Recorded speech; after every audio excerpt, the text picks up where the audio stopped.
ម្ចាស់អាជីវកម្មគួរប្រើប្រាស់វីដេអូដោយផលិតដោយ AI អត់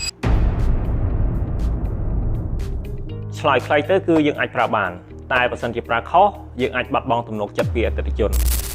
វីដេអូគឺជាមាតិកាដែលរីកខ្លាំងបំផុតនៅលើ social media វាអាចបង្កើន engagement ហើយនឹង share បានលឿនតែការផលិតវីដេអូមួយត្រូវការ script ក្រុមថតកាត់តពេលវេលានិងថវិកាជាច្រើនហើយឥឡូវនេះ AI កំពុងតែធ្វើឲ្យអ្វីទាំងអស់ហ្នឹងកាន់តែលឿនហើយធូរថ្លៃជាងមុនដូច្នេះបញ្ហាមិនស្ថិតត្រង់ថា AI ល្អឬក៏អត់ទេបញ្ហាគឺនៅលើទំនុកចិត្តនៅលើ social media បច្ចុប្បន្នមានវីដេអូដែលផលិតដោយ AI កើនឡើងយ៉ាងច្រើនដល់ថ្នាក់ដែលអ្នកមើលពិបាកបែងចែកថាមាតិកានោះពិតឬក៏คล้ายៗលទ្ធផលគឺទំនុកចិត្តនៅលើបណ្ដាញសង្គមកាន់តែធ្លាក់ចុះវាបង្កើតឲ្យមានភាពសង្ស័យទាំងម្ចាស់អាជីវកម្មខ្លួនឯងនិងអតិថិជនព្រោះពេលឃើញវីដេអូមួយហើយយើងមិនអាចប្រកាសថាវាជាការពិតឬក៏បង្កើតឡើងដោយ AI ទេទាំងអស់នេះហើយគឺជាសម្លេងរំខានដ៏ធំដែលធ្វើឲ្យម្ចាស់អាជីវកម្មហ្នឹងត្រូវគិតឲ្យបានច្បាស់មុនប្រើប្រាស់ AI ជាមុខមាត់របស់ brand ខ្លួនឯង